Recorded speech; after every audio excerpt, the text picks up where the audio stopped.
The Lost Letters of Hawkins Wilson is available at ancestries.com/Black History. Nice. Tracy, I've been excited about this conversation we're about to have. Heather B is going to join us momentarily. Mm-hmm. It's always hardest for me to have conversations with people I consider to be family members because I know where the bodies are buried. Oh, my gosh. You know. I know the skeletons. I look at these folks, I look them in the eye, and I can see right behind it, and I know all the dastardly deeds that were done before they rose to prominence. Wow. Not dastardly. Well, listen, there's got to be bodies if there's going to be DNA, if there's going to be an Ancestry.com. And that's how this is all comes together, Tracy G. We're talking Ancestries.com. Heather B, you've been hearing about this trek we've been on, my family, NZO Khalifa, which is my sister. G Life has been very adamant in tracing back our family history, learning who our ancestors were, you know, because we are the sum of all of them, aren't we, at the end of the day? Yes. We're everybody who came through our bloodlines prior. And it's great, especially for black folks in America, to know your history, to know where you came from, to know what important people in your lineage have done. So you know what you're capable of. Anything they've done is in your bloodline. I believe there's a term called epigenetics. That is correct. Right? That's all right. That's a term. That's a term, right? When things are passed down generationally through your genetics, through your bloodline.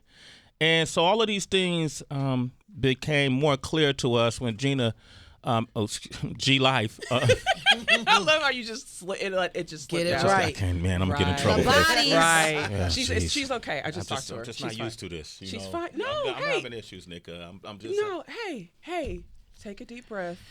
I'm here. Thank you. Sound like G-Life. This woman right here is a consultant, a documentarian with more than 20 years of experience as a genealogist. She's done extensive researching enslaved people and communities along with her family in the Mississippi Delta. In her research, she found out that we actually had a few pings, and that turns out that we are related through DNA as well. We had no idea. We just met on this mission.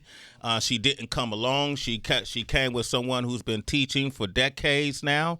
Not only is she a choreographer, a dance teacher, but she's also a bonus parent for any kids that came through her programs. Trust me. All right. This woman was named California's League of Teachers Teacher of the Year for the Region 10 at one point. Wow. Received a lot of money, hence the fly watch on her wrist. I want you guys to welcome to the show. We're going to talk about Ancestry.com. We're going to talk about your ancestry, genealogy, and why is it important to know. We got Nicka Smith is here. Big round of applause. Hey. And the one and only Nicole Robinson is here with us as well. Giving you jazz fingers. Hey, you said she a choreographer. She I is like right. that. And scene. Insane. Nicka Smith, before we talk about genealogy, because we often, Heather and I, and Tracy, for that matter, often make ties. We connect the dots when it comes to hip-hop culture. So you might have a song that's extremely popular that has a sample in. When you listen to Beyonce's You Can't Break My Soul, with the people who do kind of what you do for genealogy is what we do for music history. We'll tell you that sample that she used came from... Oh, Robin S. There you go, Robin S. You know, we'll tell you that some of the lyrics that were used were written by so-and-so who wrote this song for so-and-so, and then take you all the way back to the beginnings. That's how I see genealogy. Is that accurate? Yeah, oh, absolutely. Okay. It's exactly that. It's breaking down the sum of all the parts. It's the, especially when you're talking about that song, you can't talk about that song without house. You can't talk about house without talking about Detroit. How do you get Detroit? How do you get black culture in Detroit without the Great Migration? Where are all those people coming from? They're coming from Mississippi, Louisiana, Arkansas, right? We were just having a conversation last night about, we were literally driving through Queensbridge. And for me, that's Mobb Deep, that's Nas, right? Yeah. So naturally, I'm like, well, do you get QB without Natchez, Mississippi? Because there is no Nas without Natchez, right? Do you get Brandy? Do you get Nate Dogg? Do you get Snoop without Macomb, Mississippi? these are all places that most people don't even relate to these individuals, yet they're luminaries in our society, yet they aren't who they are without those lived experiences. They themselves may not have lived there, but those that came before them did. So just like how you're breaking down the track, that's exactly what we do in genealogy. And, you know, it's the more people that dig into it and the more people that become comfortable and feel like they have permission to do it. Because that's also another thing, is folks feeling like, this isn't for me. This is not something I should have, that I have access to. That's for other people who are on television, people who aren't walking down the street with me every day. No, this is for everybody. This is for everyone, right? Right. It's for everyone. Why is it important, do you feel, for Black people to go through this process in America? Because, gosh, for me, I feel like so much of our lived experience now is just a remix. Like, it literally is a historical remix. We think we're living through these things just, this is the first time it's ever happened. But we know that's not the case. And when you start digging through your family history, you start noticing patterns and just different things. Like, we come from a bunch of educators, you know, and I would never consider myself to be an educator. My sister's been teaching for 27 years, right? And I'm like, I'm not an educator, but people consider me to be a teacher. Right. And so I would say that. I would say, just as how dance has influenced my sister's life, dance has influenced your sister's life. And this is true. You know what I mean? Like, just all these little things, you know, so maybe they didn't have the traditional training. Maybe they came up watching someone or listening to someone and wanting to have that experience and not having it. And then here the generations later are being able to manifest all those dreams. So you don't learn those stories. You don't get that context until you start digging into who those people were and learning as much as you can about their lives. Listen, that's my cousin right here. What's our relation? What are we? How are we related? So let's talk about Northeast Louisiana, because I am here to talk about Louisiana. I'm here to talk about Darnell, Louisiana. People are like, yes, hit the Googles, go right on ahead, right? Lake Providence, Louisiana. We would not be sitting here in this studio had those two little one-horse towns not existed. And our ancestors literally being emancipated in the same county. The same county. Like, when freedom came, they are in the same county. Yeah. Like, that's nuts. Right. And then just how I even got to you, like, being his sister, being in the same sorority, AKA, right? I didn't know that Alba part. Sorority Incorporated. Right? That's my soror. But I didn't even meet her on that. Yeah. Like, How did you and my sister meet? I don't even really know. It's such I can't even answer that question, but I know it was through family history research. Wow. And we didn't know that we both had these little areas. I mean, we're in the Bay Area. We're not even talking about that. Yeah. We're just looking into family histories, and then one day we just discovered that, and then you really having like a central part of like my hip hop experience, like just the Wake Up Show. Like that's me going to college in the Bay. Like my sister was with me when I went to go. You're making Sway just blush over there. She bragging about family. She talking about family. Yeah, but you wasn't as smiley until she mentioned the Wake Up Show. You know what I'm saying? That's true. Yeah, thank you. Nicole, you family. Pick a side. All right, go ahead. No, I'm sorry. Go ahead. So I'm just thinking about when I went to go on my preview visit for my college. My sister was there. Like she was there, and it's so weird how all this is wrapping back around. But I remember waking up in the morning, listening to the Wake Up Show on KMEL, and then when you blew the popsicle stand and went to MTV and watched UB, on oh my gosh, those spring break, my lord. Yeah. And I was there. Yes, he was there, but I remember just laughing, and like that whole trajectory, like you getting here, it's like almost like I've been kind of following along the journey. And then first of all, Heather B, y'all. Let me give you your flowers. Yes. Okay? Because listen, would we have ladies of hip hop in reality TV without you? Okay? Break it down. I remember watching you go, oh my gosh, this is her. Like, no airs, no nothing. Like, let me just dare I say, would there even be a Cardi B without you? You were there, you were first. And I remember, look, you meeting Larry Johnson, me loving Larry Johnson at the same time. Okay. Yes. And scene. Right. Like, I remember that, but like, literally, you've just been so authentic and so you the whole time. And I want you to know that I see you and you are a pioneer. Don't ever allow anybody to make you think that you're not. So again, we don't get to the level we are with hip hop, with Ladies in Hip Hop, without you laying that seed, especially on TV. Thank you so much, both of you. Thank you so much. I wanted to ask, while you were breaking all of this down, I think sometimes a lot of us want to go digging and we want to go searching. Is there a point where you can't go any further? Like, do you guys hit walls? I guess maybe that's the point where you just say, okay, everything stops there. We can't get any more. Does that happen? I would say that you do hit walls, but it's not permanent.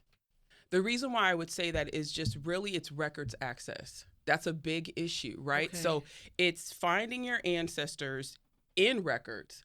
Then it's, can you get to them? Then once you get to them, can you even read them? Because a lot of them are written, like handwritten. They're not typed. Okay. Then it's, what are they telling us? So it's kind of like stages. And new things become available every day. So questions you have now that you can't get answers to, in 6 months, a year, 5 years, however long, that question may be answered just because something has been made more easily available. Mm-hmm. Right. So it's so some people, they give up, number one, because this can be very emotional.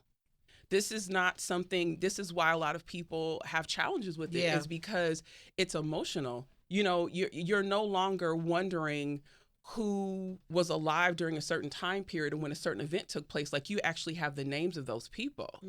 And that's way less abstract. But even with that, like, pushing through, and, just for me, like we were talking before we came in here about, for our family, our ancestor chose our last name. And that is a statement, right? Like, just how, someone with a fashion show could wear a T-shirt with certain words on it and everybody's talking about it, right? Which was a statement. This individual lived to see freedom and made a deliberate choice that they were not going to carry the last name, the surname of somebody that had subjugated them. And now anyone we find in the world that has that last name is related to us. Wow. And I think I want to offer, too, that Nikka has really empowered our family in, like, powerful ways. This idea that we know where we come from. And then not only do we know where we come from, we know who these people are, like, tangible. You can touch it. And I think that's where a lot of African Americans just don't have that. We don't know too much further back than maybe a great-grandparent. And so I think that has been very powerful for our family, that we can say there are these educators, there are these disruptors, right? We know civil rights activists, like, we have all of those things. So I think in my spirit, it makes me more willing to push back on certain issues in my own space, particularly in education, where I'm like, hey, this is an injustice, but I have that in my DNA to go, yeah, I can fight this. Like, I have the tools to do that, right? And so I think that has been really, really powerful. And I think that is the reason why, if you are an African American, you need to do this work. And I've watched her on that journey hit walls, and she'll come back to you like 3 years later and go, oh my gosh, I finally figured this out. And so there needs to be a patience in it, that you are not going to get all the information right away. Like, it may take 5 or 6 years for you to hit some of those. You hit a wall, and then it just sits there for a little bit until something happens. This Freedmen's Bureau records game changer, right? Absolutely. So opening up a lot of doors for people. So I think that's been I want to talk about that. While you guys have been talking, by the way, give them a big round of applause. Nicka Smith, the way you doing this. We're going to be here the hour, y'all. So I already see what we working with here. That's good. About to, sharpen up in here a little bit. I love what you did with Heather, because I often say it, and it seems like I'm jesting when I say you are the first. But I think it's important, and I think it's important that those who are winning now know how come they're winning. Right. Where they pull that power from. I want to open these phone lines. If you ever wanted to trace your family roots, why wouldn't you? If you ever wanted to trace your family roots and you're apprehensive about it, you don't know how to go about it, we have your answers right here. My cousin has the answers, Nicka Smith. I want y'all to call up if you wanted to know if a relative is yours. Paul Wall called me once. We had a 3-hour conversation. Really? Because Paul Wall wanted to research his lineage, Yeah. you know, and I told him think about it first because of what Nicka said. It's a very emotional ride. And spiritual. It sounds like a very spiritual Very journey. spiritual. Goodness, yes. Because these are people who are extensions. You're an extension of them. I want to show you a picture, Nikka, of our cousin Robin, our Uncle Robert's daughter. Did my sister show you her? Mm-mm. You look just like her. Wow. Look at that. You don't see it? No, I do see it. Yeah, you look just like her. I gotta show you more pictures of her, cousin. All right, we're gonna open up these phone lines, 888-742-3345. Let's talk about our ancestors, okay? Sway in the morning, Shade 45. My cousin is here, family up in here. What is Black Pro Gen Live?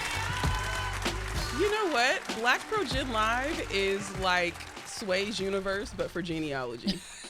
It's my cousin right here, yo. You understood it just like Just that. like that. You did, because it's a cast of characters. It's young people, it's older people, it's LGBTQ, it's all of that, and we just sit and talk about different genealogy topics. And usually, I'm making hip hop references that the elders are like, I don't know who that is, and then the young people are like, oh, you're so old, you know. So it's fun, it's great. We have over 130 episodes talking about everything from the United States Census.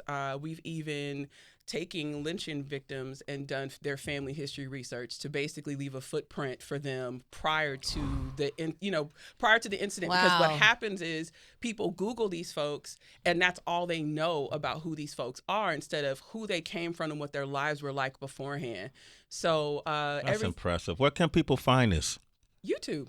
Right. Wow. Just go to Ancestry. You just go to, it's just Black Pro Gen. Just put it in YouTube, do the search, and you can find pretty much an episode on just about everything. We've even talked to people Black folks who have discovered that their father's not their father. And that's a topic we just do not talk about openly, right? Because you don't want to project negative stuff. You don't want to make the family look bad. Upset. Right. But what is that journey like, going through that and experiencing that and the emotions you process?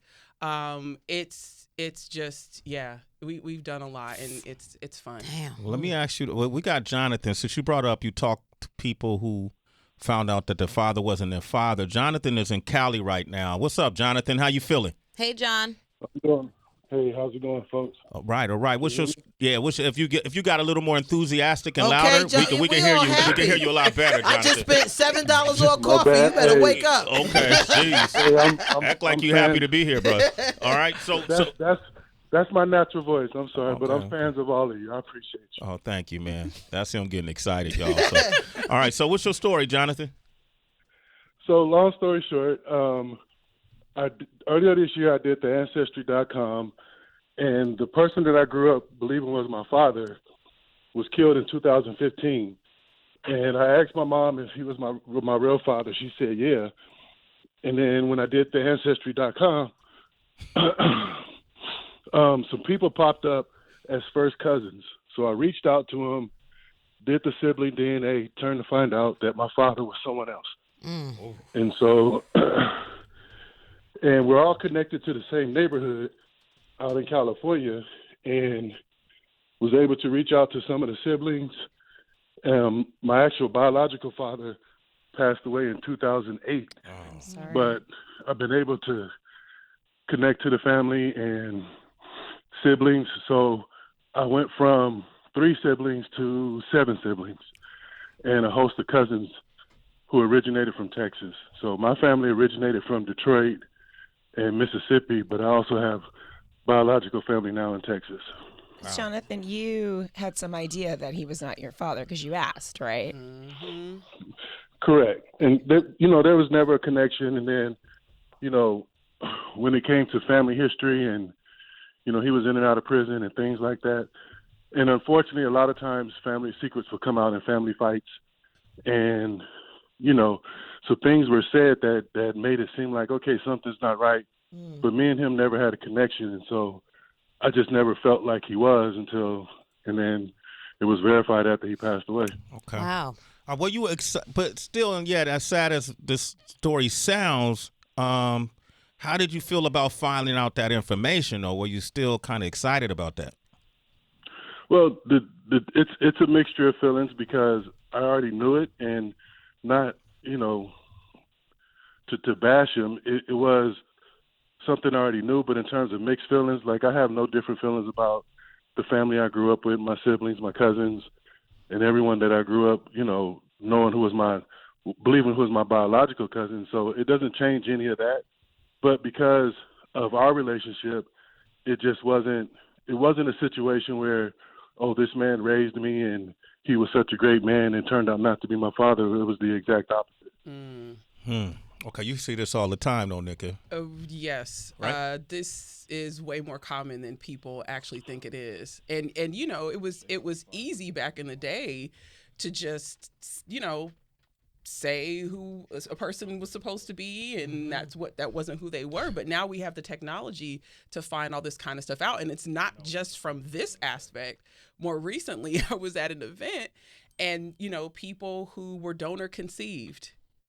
And Heather's face. You gotta. Wait, what I is think that? we What need that to mean, donor unpack that conceived? because people are thinking about kidneys and whatnot. Correct. And we're not talking about blood. We're not talking about kidneys. They put a baby in somebody? Oh, like Doc, our father. Right. Yeah. Yes. But that a man goes and he deposits into a sperm bank, and he's doing it under being anonymous, right? But with technology, that's now discoverable. So, a lot of things, that folks thought were done under the cover of night or no one would ever know, it doesn't even necessarily have to take a DNA test. It's just, we just have access to so much more information and so many different things. These poor boomers. You know what? The poor boomers. The poor boomers? Baby boomers. The secrets are coming out. Right. Things coming out, right? But you want to know it.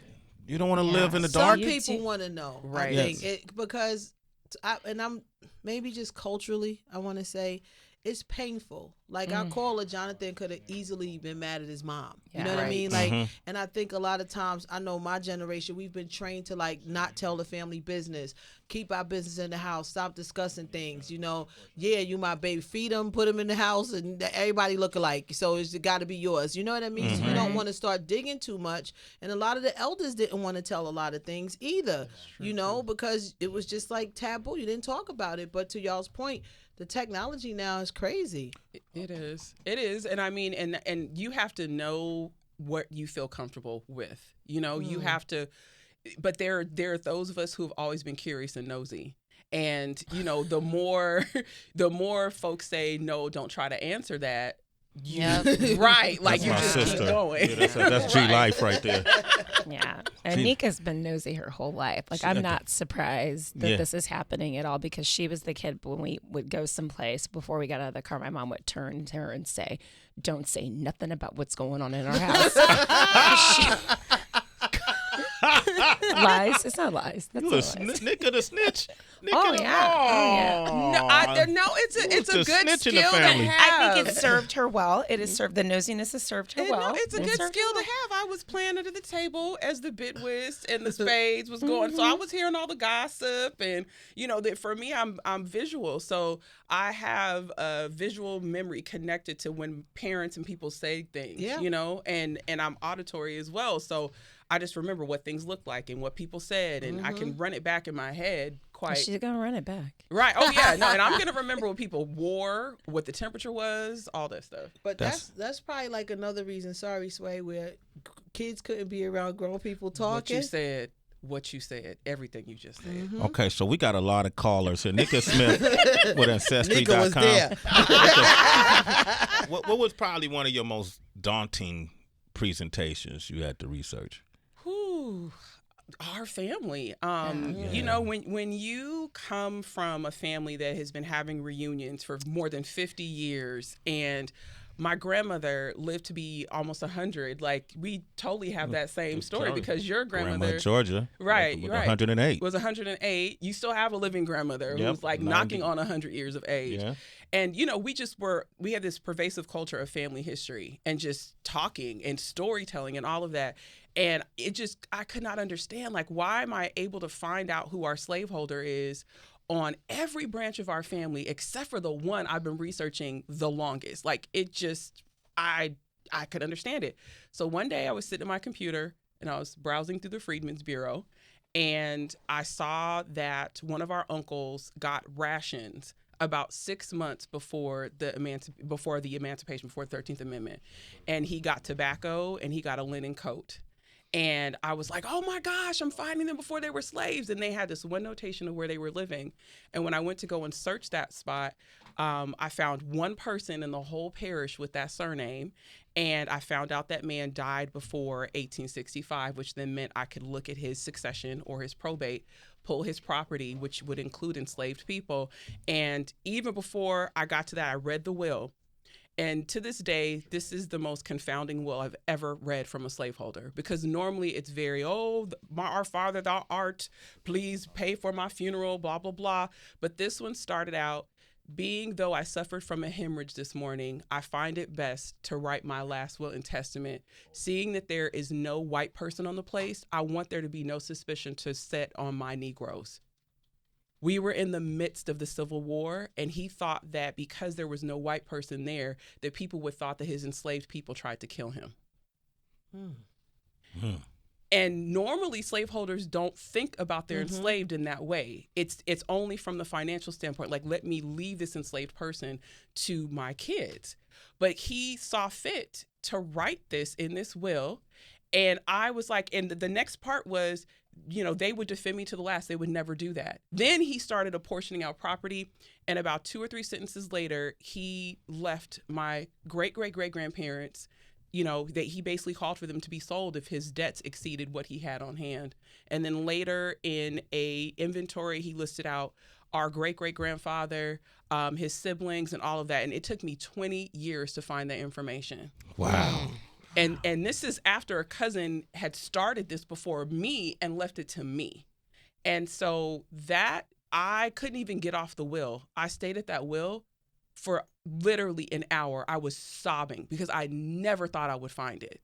And the first phone call I made was to that cousin, and I say, I finally found it. I know who our slaveholders were. And then to find out that our slaveholder was against secession, argued against it, thought it was wrong, thought they were going to lose the war. Like, what kind of slaveholder is this, right? Like, who is this guy? And that he was, his wife was a niece of Andrew Jackson, the president. Wait, our family? When you say our family, you mean our family? Well, these are the atlases. You want to be in it? By the way, he's just verifying. Right, he's just connecting. That process is so extraordinary, and that's just one of many. Right. Right? Right. You talk about our kinship. Can we talk about some of the parishes that our kinship became linked by, and then some of those surnames that link us? Right. So we're talking Lake Providence. Beautiful, beautiful. Most people just drive by and don't even think about it. Beautiful lake. There, the most beautiful sunset. Like, when we go, I cannot wait to sit and eat crawfish with you and like be on the dock, like literally just watch the sunset. But East and West Carroll Parish, Louisiana, the most northeastern part of the state, that's where our family is from. And that's where some of our ancestors lived to see freedom. You know, the Hunters and the Culversons and the Atlases and the Rosbys and all of those folks, they're right there. And not only are they there, but the Calloways were in Claiborne Parish, which is still in North Louisiana. And that's where our other side, the Lees, they saw freedom there too. Like, it's like so weird. Like, how I just, you know, this is how you just know there's other things working for everything to get to this gray table here. Nicka Smith is with us. Big round of applause. Nicole Robinson. Nicole Robinson is with us. Big round of applause. I feel like Will Smith has a movie coming out called Emancipation. He does. Right, and we often have these conversations about a lot of folks don't like. We talked about this the other day. Don't like going back in time and talking about slavery. They don't like enslaved movies. These whole things. I've always liked them. I guess that's in our bloodline. Right. We like history. We do. Right. Why is it important to continue? Do you feel it's important to continue telling these stories from back then, or not? Oh, absolutely. Yeah. I mean, the whole premise of that movie, based on, the log line, is about a man who goes to enlist in the United States Colored Troops from the state of Louisiana. And that's the Civil War. Everyone thinks that the Civil War is all about glory, right? Like, yes, we love Denzel. We love, Morgan Freeman, Matthew Broderick, right? Like that movie did exactly what it was supposed to do. It communicated that story. But there were nearly 180,000 black men who enlisted to fight in the Civil War. And you have to think about the number of black people living in the United States who were enslaved at that point. All those men weren't free, which meant that they made a deliberate choice, or their slaveholders allowed them to go and enlist to fight. So there are millions, like literally millions of us who have ancestors who are connected to U.S. colored troops.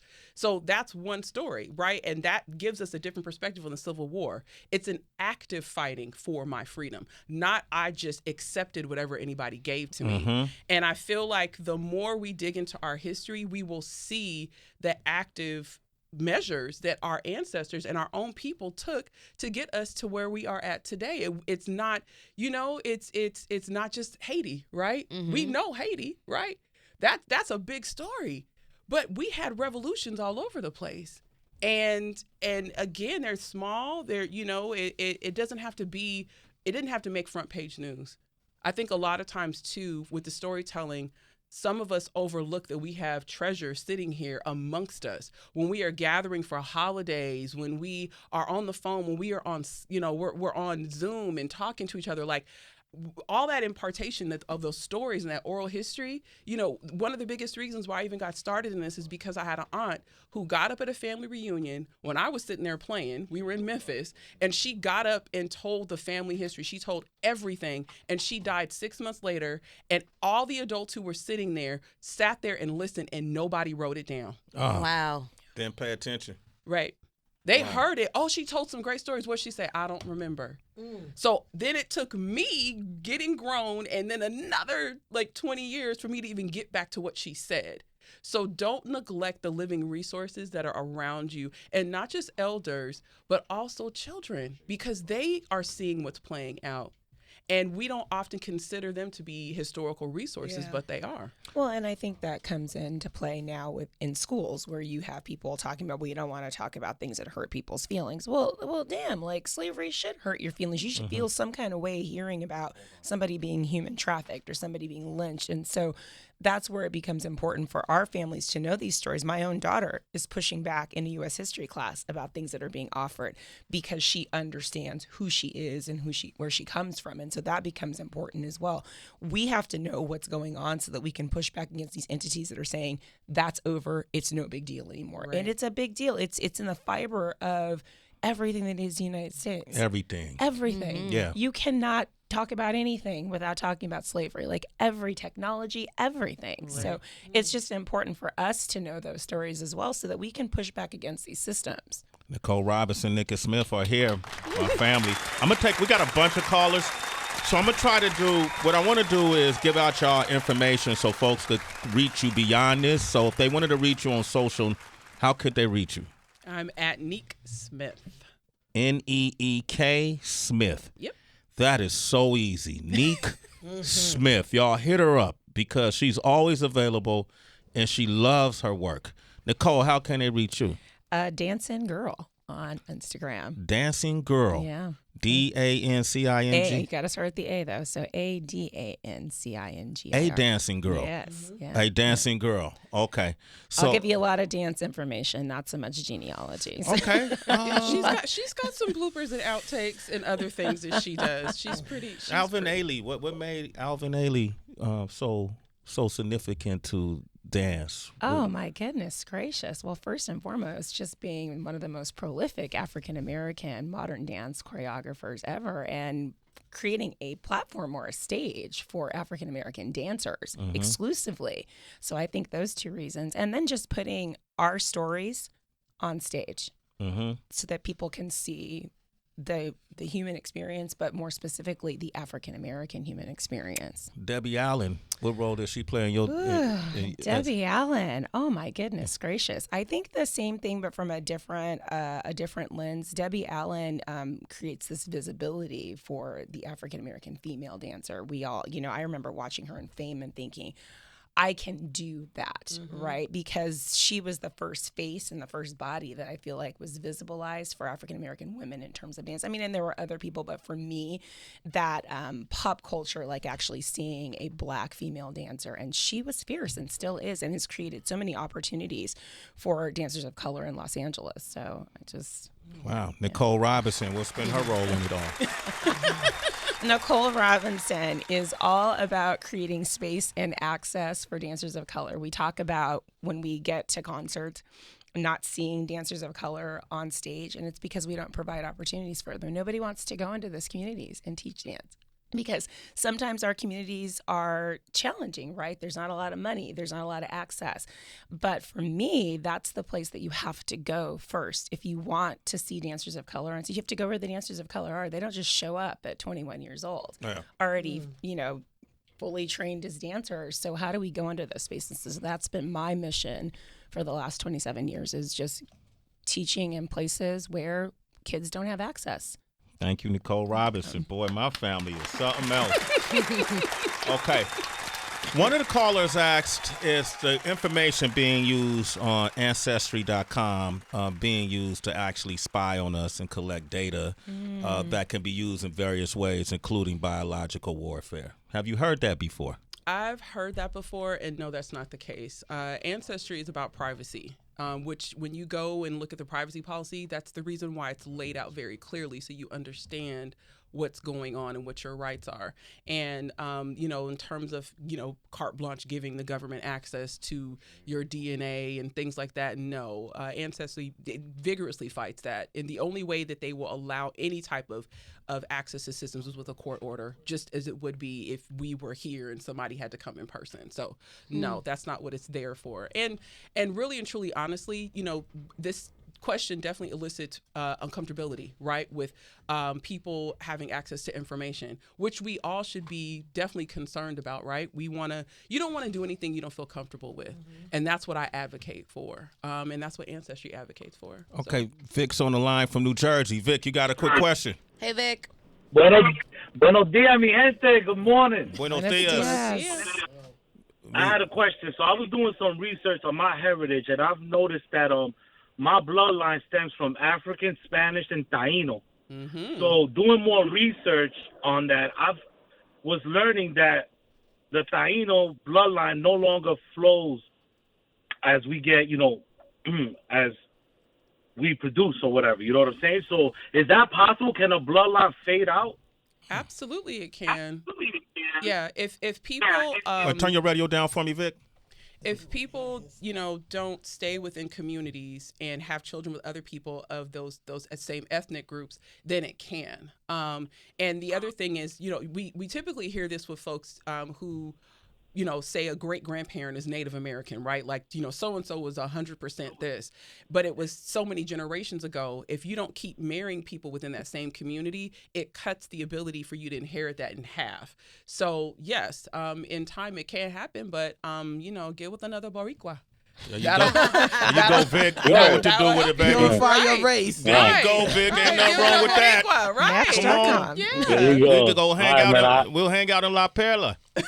There you go. I appreciate it, man. Right, have a blessed morning. Citizen family. Sway the morning. Sadiqi's on the line from Georgia. What up, Sadiqi? Hey, Siddiqui. What's going on? What's up, family? What's up with y'all? What's up, family? We getting this great information, bro. It's a really great conversation. Hey, man, this is one of those many things that I'm most passionate about. And man, I've actually I've started the journey too with Ancestry, and just still gathering some information. But I wanted to ask your cousin that if she ran across any information, documented information, not necessarily Ancestry with the DNA, but like documented information on some blacks being, having, Native American ancestry.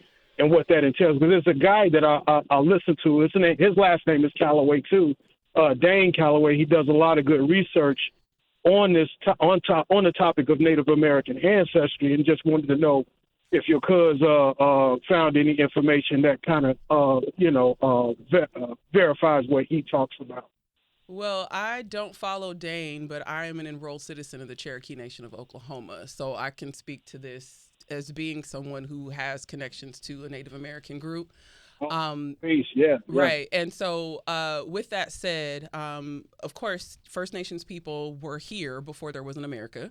And as you start to bring in individuals who were, under the system of enslavement, naturally, people are people. They have attractions to each other, right? People are going to have children with other folks.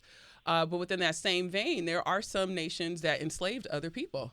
The Cherokee Nation, Chickasaw, Choctaw, Muskogee Creek, and Seminole Nations practiced chattel slavery. And so when you, Heather's face is like, the lessons today, baby. The lessons. You better come get some of this Sway in the morning. Right.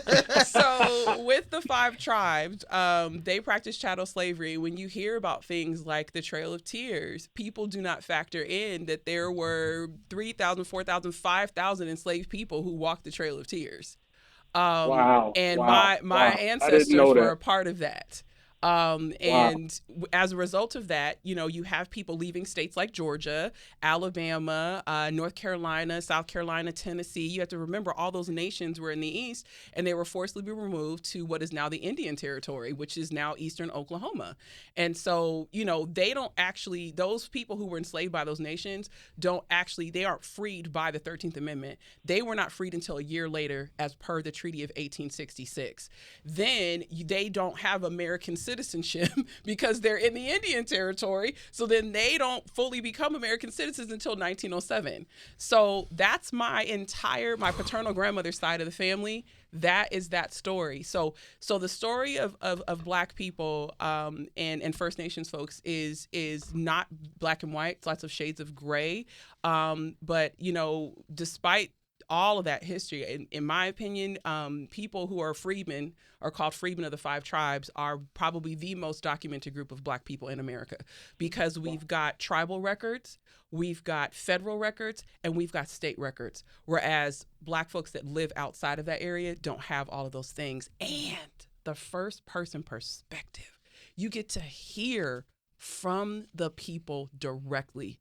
A lot of times in records, it's other people's perception of us, maybe how we answer a question, but it's very rarely where you get to hear our actual voices. And with Freedmen records, with interviews, with the Dawes Commission documents, you get to hear directly from the people. So it's incredible. Hey, Siddiqui, thank you for your question, bro. We appreciate you. Yep. Make sure you follow Nicka Smith, okay? Neek Smith, and a dancing girl. Make sure you follow them because this conversation could continue, all right? Yeah, absolutely, absolutely. Thank you. Sway in the morning. Nicka, tell us, what can you tell us about what was going on with African people prior to Christopher Columbus so-called landing on this continent? Oh my gosh, we were thriving just culturally, before the slave trade. I mean, I just sit and think about it sometimes, like, what will we all be doing in our respective areas? Because, we're all descended from a number of different places in Africa. Like, people think that, we just come from one spot. No, you have 4 grandparents, you've got 8 great-grandparents, 16 great-greats, 32 great-great-greats. All those people don't just come from one place. They come from all over. Mm-hmm. Like, for you, you're Nigerian. Mm-hmm. Like, you're like 30% Nigerian. And then the 20% Cameroonian. Stop showing off, Sway. Wait, hold on, cuz. Tell her again. Tell her again. Tell her again. All morning, Nicole. All morning. My Nigerian brothers and sisters. Go ahead. You are like, that is where the majority of your African DNA is Nigerian. But look at him all puffed up. Right. But like, he's Niger. But like, I think about that from just. What else my other 20% is? Oh, Cameroon, Congo. My Congo. Right. And Cameroon. Right. And you even have Benin and Togo. And Mali. Right. You do. He does. So I say this to say, right, we've got all of these different mixtures of people, right? It's a continent. Africa is a continent made up of countries. So our ancestry comes from various places. But what would it have been like had we not had that horrible experience coming over in the transatlantic slave trade? Like, would all of the creativity, would it still be as spread out? Or, it just makes me wonder, like, what that is. And just, especially, I've been to West Africa 3 times. I've been to Cameroon twice, and I've been to Benin once. And feeling like you see other people's faces, like, and the music and the just everything. It's like, it's so much nature versus nurture. Yeah. With all your experience, you guys, have you been able to look at people and sort of tell where you think they're from? She's really good at that. I just listen to whatever she says. Okay. Like, yeah, that's it. Okay. You know what? For me, it's mostly with surnames. Like, if I hear certain surnames, I immediately like, oh, okay, they're from this area, right? Okay. Like my maiden name Sewell is Maryland all day long. Like, you just learn. You just kind of learn. You hear Carter.